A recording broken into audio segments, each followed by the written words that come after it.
A massive setback for Iran. The US military, in fact, carried out a strike that sank an Iranian warship off the southern coast of Sri Lanka.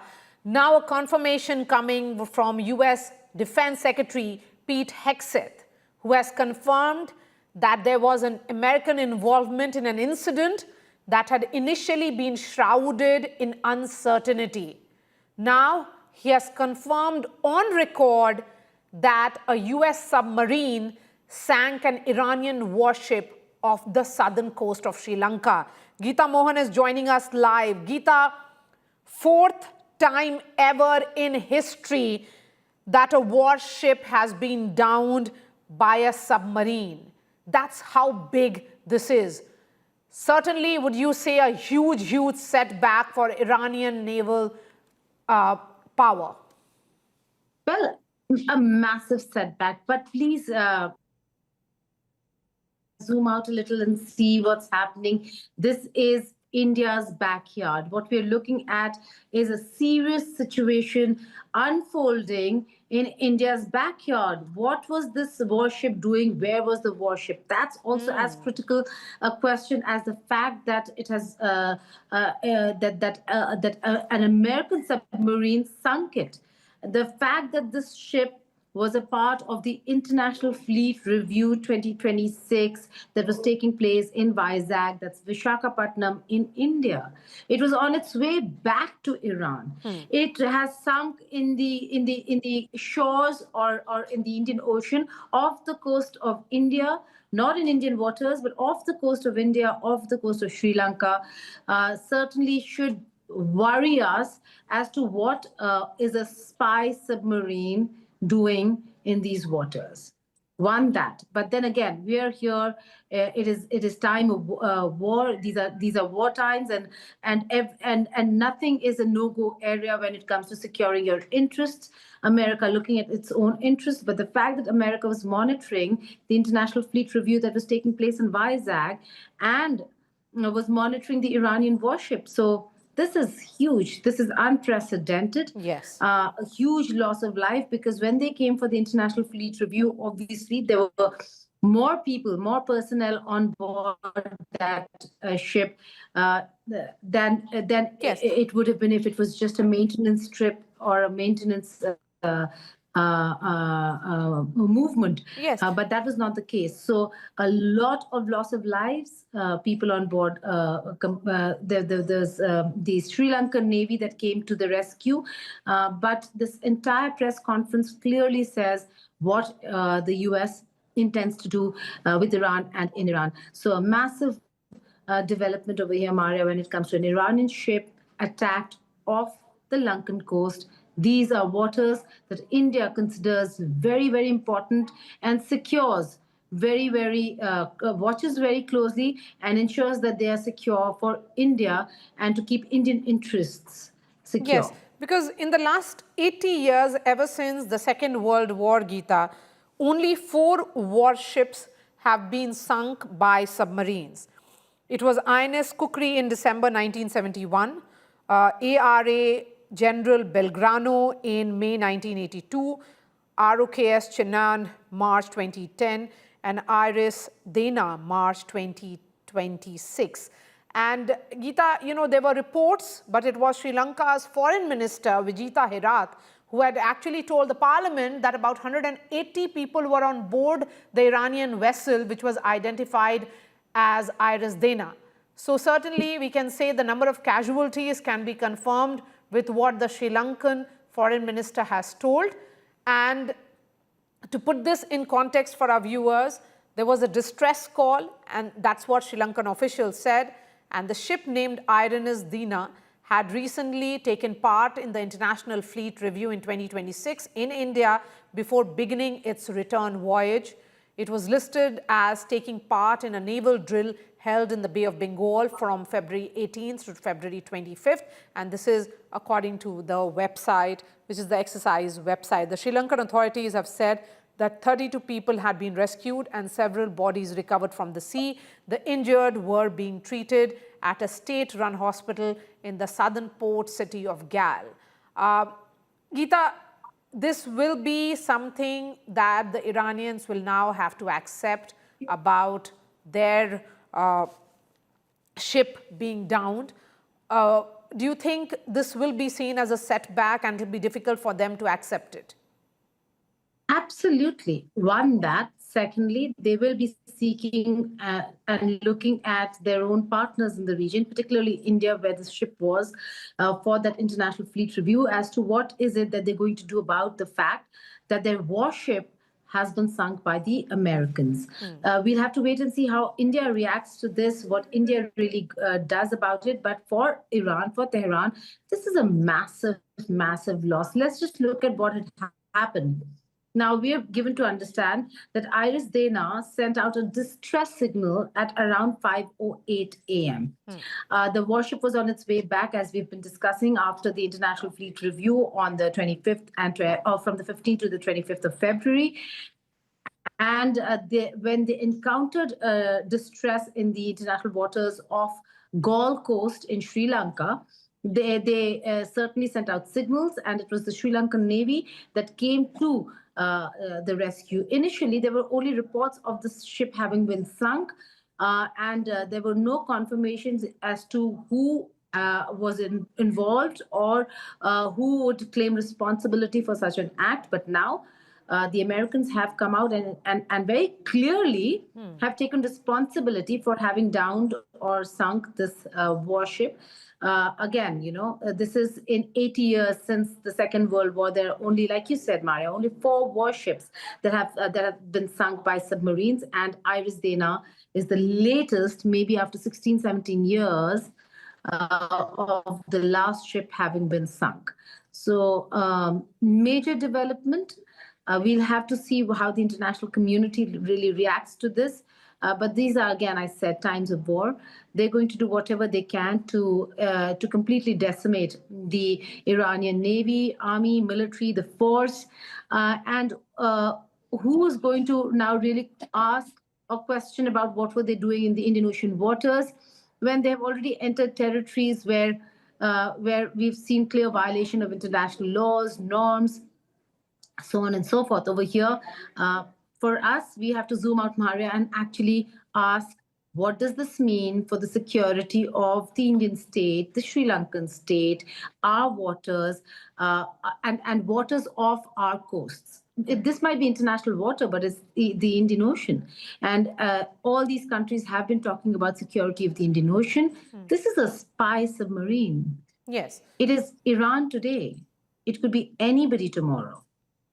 So there are massive questions that would have to be asked it was part of the operation itself. The Iranian ship was in fact part of Milan exercise that was being hosted by the Indian Navy. 2 weeks before the sinking, the Eastern Naval Command, Geeta, had in fact welcomed the Iranian vessel during its port call at Vishakhapatnam, and that's the reason perhaps why it was in waters close to the Indian territory. Sandeep Unithan is also joining us. In fact, Sri Lanka has confirmed that at least 80 on board the Iranian ship have been killed. Yes, Sandeep Unithan is joining us. Sandeep, how should this be seen? Day 5 of this war, and a major setback, something that we have seen last several decades ago. Well, Maria, a couple of points. Well, this is only the 4th sinking of a submarine after the Second World War. In the last 80 years, only 4 warships have been sunk by submarines. The first was during the 1971 India-Pak War. The second was during the 1982 Argentine-UK War of the Falklands. The third was, of course, in 2010, where a North Korean submarine sank a South Korean warship. This is only the 4th such incident after the Second World War. And to give you an idea how rare that is, during the Second World War, something like 2,000 warships were sunk by submarines. In the 80 years since, only 4 warships have been sunk. Now, this incident of a US Navy submarine sinking an Iranian frigate in waters very close to India should concern us, because this talks of a certain sense of unrestricted submarine warfare, warships, submarines going around shooting other warships in international waters. That will concern a lot of people because the Indian Ocean is one of the most important global maritime arteries.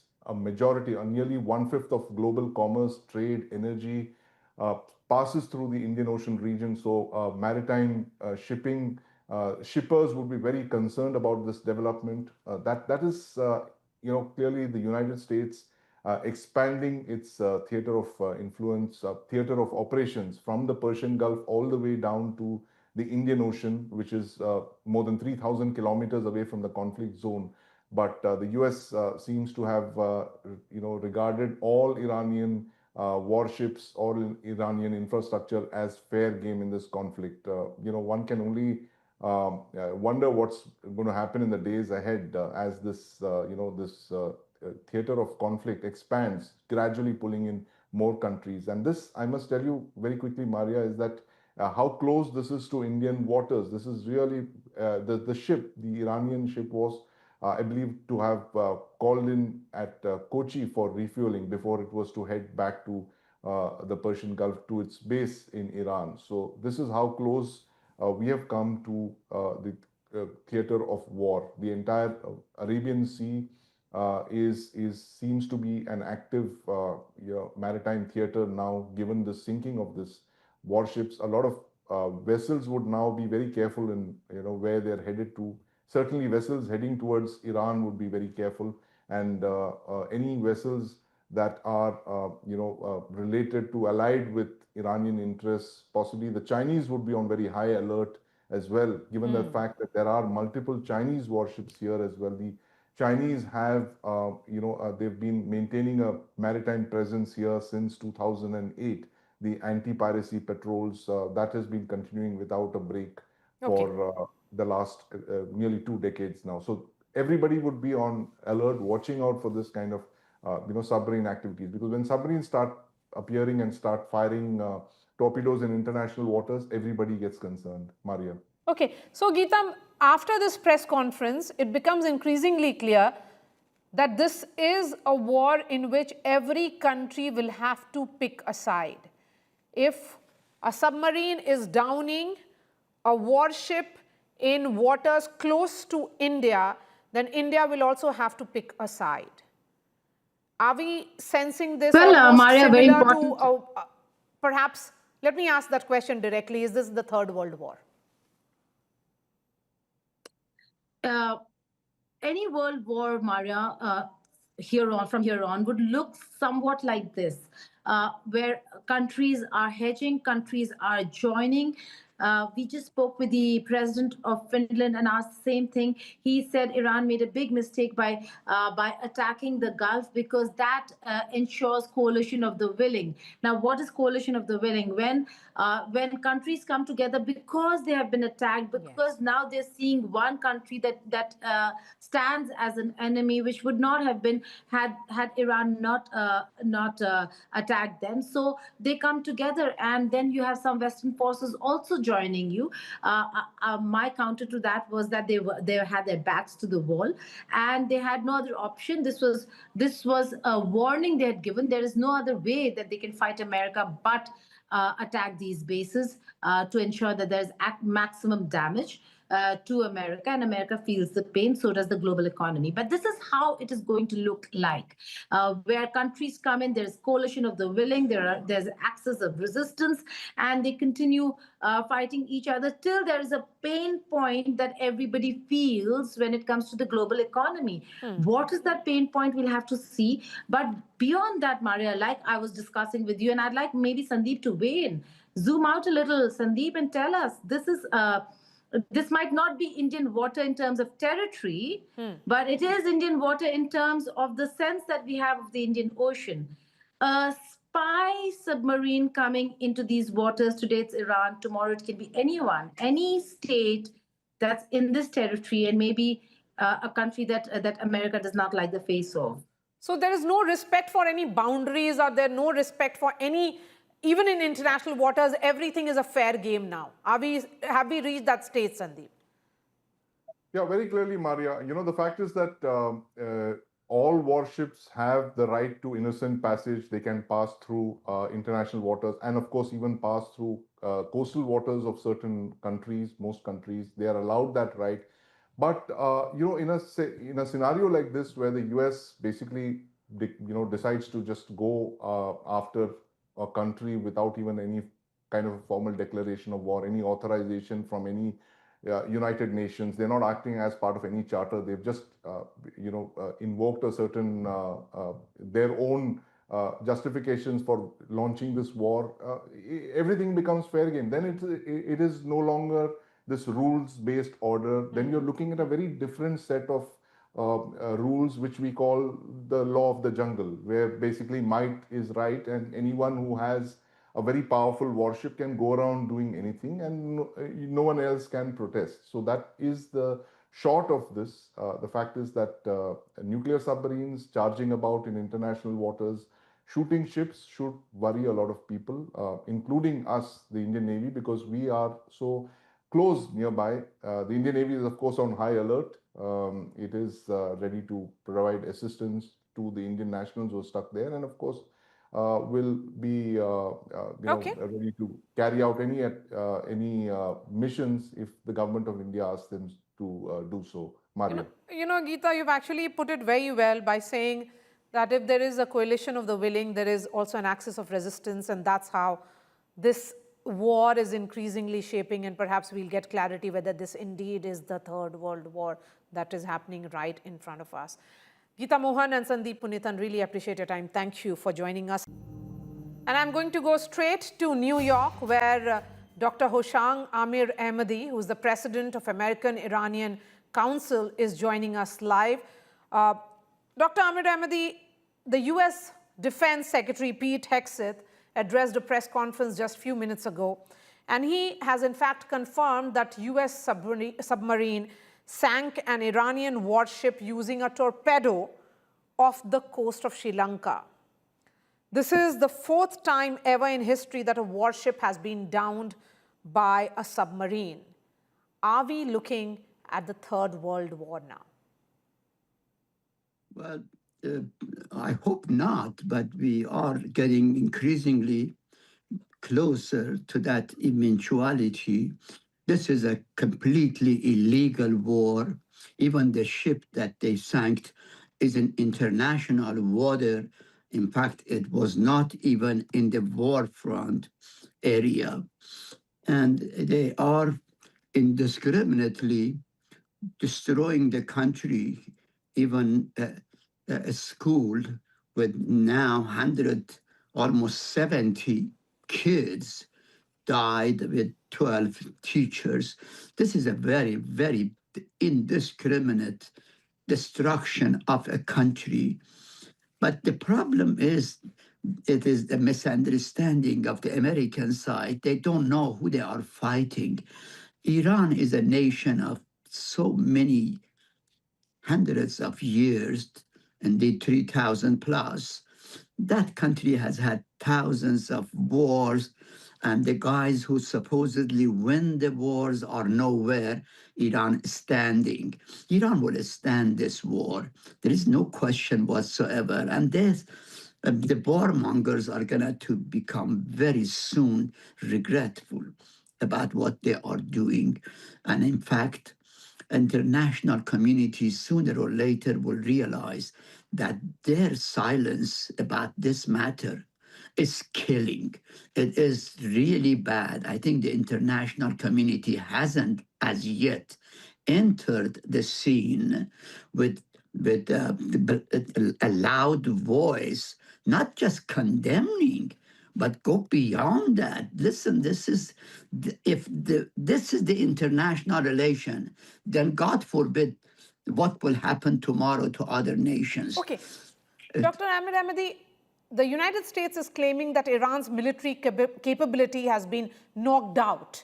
Yet Iran continues to strike US bases and target multiple assets of US across West Asia.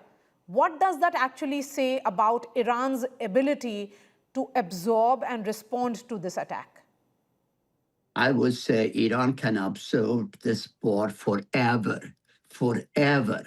Iran will never be defeated in this particular way. They can destroy the country. Iran is a country of 92 million, and they are largely nationalistic, patriotic. They are already prepared to fight to the last drop of their blood. So I think the Americans don't understand that sometimes bullet doesn't just work, that the war machines just don't work. They can destroy, but they cannot annihilate. Mr. Trump just recently had a war against Iran just 7 months ago and claimed it has annihilated, destroyed Iran's capability for building nuclear weapons. Now they are going the second time saying they are there to do the same again.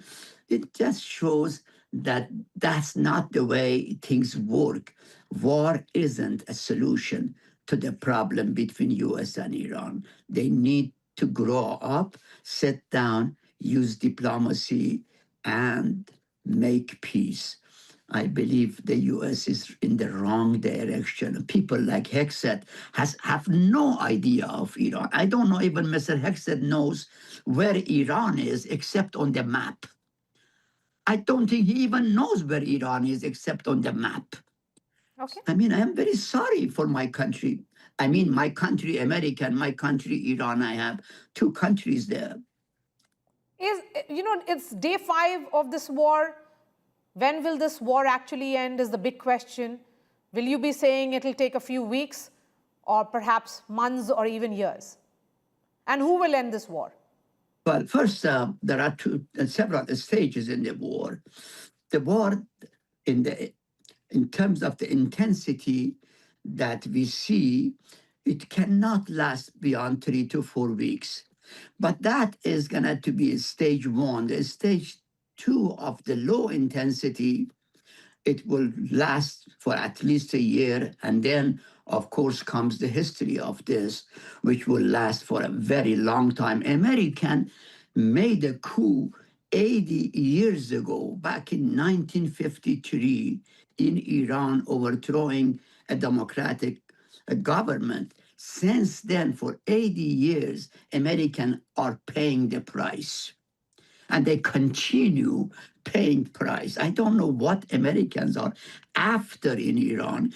Obviously, the administration doesn't know what it is after. This is an Israeli war.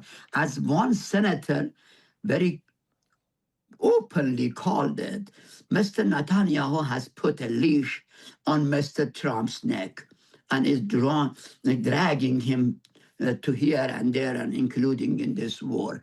This Why is do you not think an Israel is American having war. an upper hand over United States here? I'm And sorry? why do you think, as you said, that Mr. Netanyahu has put a leash, and that's what one of the congressmen has said, you're quoting him, to help us understand why is Donald Trump constantly shifting goalposts? Why is he making contradictory statements?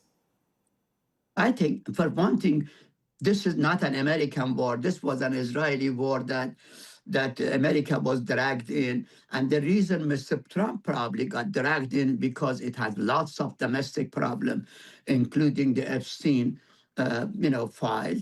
I mean, God knows what is behind that. I am not saying that Mr. Trump is guilty of that situation, but that is a factor here, no question whatsoever. Okay, Dr. Amirahmadi, let me ask you the question today, because today was the day of the power transition also, which has happened within Iran, with the second son of late Supreme Leader having taken charge. Do you think that entire administration and the entire command control is in place again? I think the new leader will be Mujtaba Khamenei. I think he's a capable person. He is obviously the most informed, and it has the best connection with the Iranian military and Revolutionary Guard. And he has a circle of Iranian patriots around him who could help him. So that's a new beginning. He could turn out to be a completely new person compared to his father could be like the new Iranian bin Salman. Uh, so again, let's see. I mean, this is just in the beginning of a long process for him as well. The country is in war, and at this point, the military is in charge, and that one reason the military is resisting and doing what it is doing is because the religious leadership for the time being has been, for all practical purposes, really removed from making war decisions. The Okay. war decisions are made by the militaries. All right, Dr. Hoshang Amirahmadi, always a pleasure speaking to you, sir, because you come across with views which haven't been heard so far in this theater of war that we are seeing expand. Thank you for speaking to us. In fact, the United States has now released this video, which is right on your television screens. This is the video which has been released by the US Department of State of striking the Iranian ship. There were reports, and now that has been confirmed by none other than the United States Secretary of Defense, Pete Hegseth, who himself has said that, in fact, a US submarine used a torpedo to sink a warship which was off the coast of Sri Lanka, very close to India, and hence, as experts are suggesting, this is a matter of huge concern for India. Remember, this is only the 4th time in the history that a warship has been sunk by a submarine. So essentially it means that this war, the theater of war, has expanded. And in the midst of a mega war in West Asia, India today has got yet another world exclusive. Alexander Stubb, the president of Finland, in an exclusive chat with Geeta Mohan and Gaurav Sawant, has said and spoken on India's position in an increasingly fragile world order, the fate of the Russian invasion in Ukraine, and if NATO truly stands with US and Israel in its attack on Iran. This is a mega exclusive which will be playing out at 8 p.m. But first up, let's listen into this excerpt.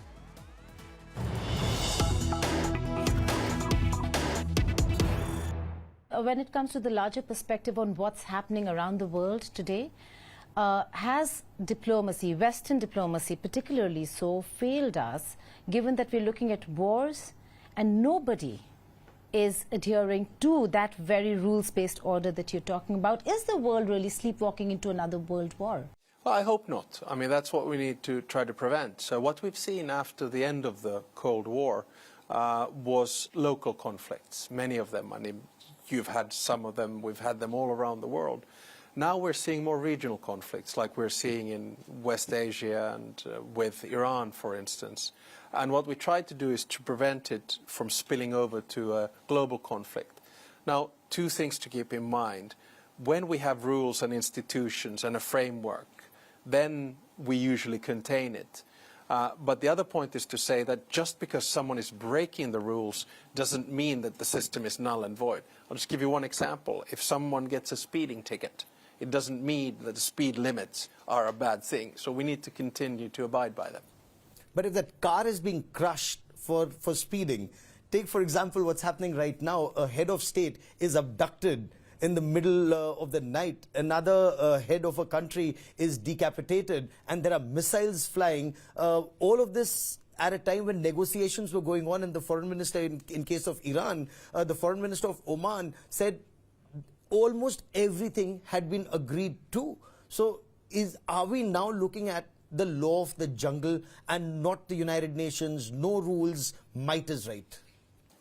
Unfortunately, we're seeing more of that. That is why I'm such a strong advocate of multilateralism and order. If there's a car crash, I hope the car has not crashed so badly that we can't fix it and repair it. So my idea is that you kind of have 2 options. They're fairly binary. One is a multipolar world, which is about transactions and deals and spheres of interest. That's what we're seeing right now, that, you know, the deals are sort of more bilateral than anything else. And then the other option is a multilateral world, where you have institutions, rules and norms and cooperation. Now, my argument is that it's countries like India that will decide the direction in which the world is going to tilt. And if we want to maintain the multilateral order, and by we I mean the global West, then we need to give more agency and power to countries like India. That's why I, for instance, have advocated a permanent seat in the UN Security Council for India, because then that would keep India promoting multilateralism rather than multipolarity. Entire interview plays out at 8 p.m. Gaurav Sawant is joining us live. Gaurav, what according to you are the big takeaways? Very crucial, an interesting conversation with the President of Finland that Geeta and I had, and very frank, very open, lasted much longer than we had expected or the time that was given. But if I may, the role that India will play in times to come, he's very clear.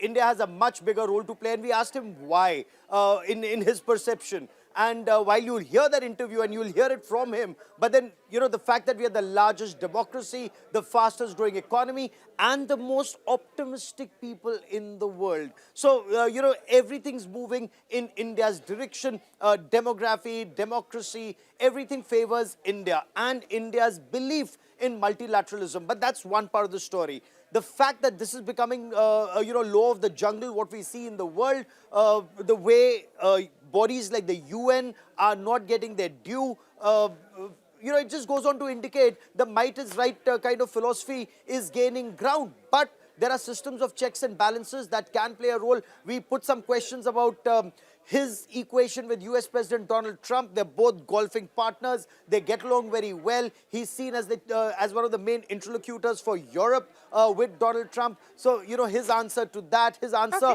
on the Russia-Ukraine war, again, very critical. And you must hear that, Maria. Yes, let me bring in Geeta Mohan as well. Geeta, it's only presidents and prime ministers that you speak to. In the last 6 months, you have interviewed every big player that the world is talking about. But that was a really interesting question when you actually asked him, is the world sleepwalking into a world war? Well, that's right. And he does seem to believe that that what we're looking at is a massive, massive conflict and war where other players are coming in. France, Germany, willingly, unwillingly, this is becoming a coalition of the willing because of the attacks that West Asia suffered from Iran. But the bigger picture over here is the fact that the world is in crisis. There are economic strains, whether it's Bab el-Mandab or Strait of Hormuz that have shut. He did acknowledge the fact that the world is moving towards an economic crisis.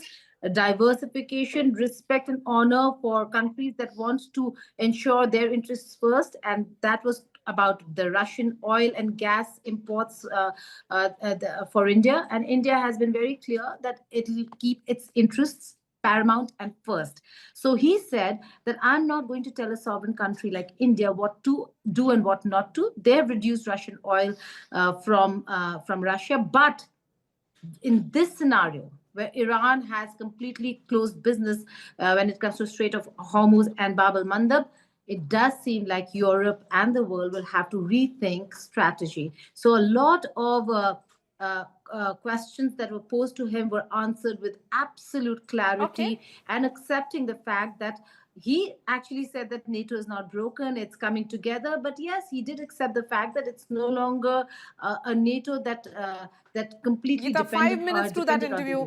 I've been told by the producer to end this conversation because that interview has to play on time. Congratulations to you and Gaurav. That interview plays out in just 5 minutes, so stay tuned, viewers.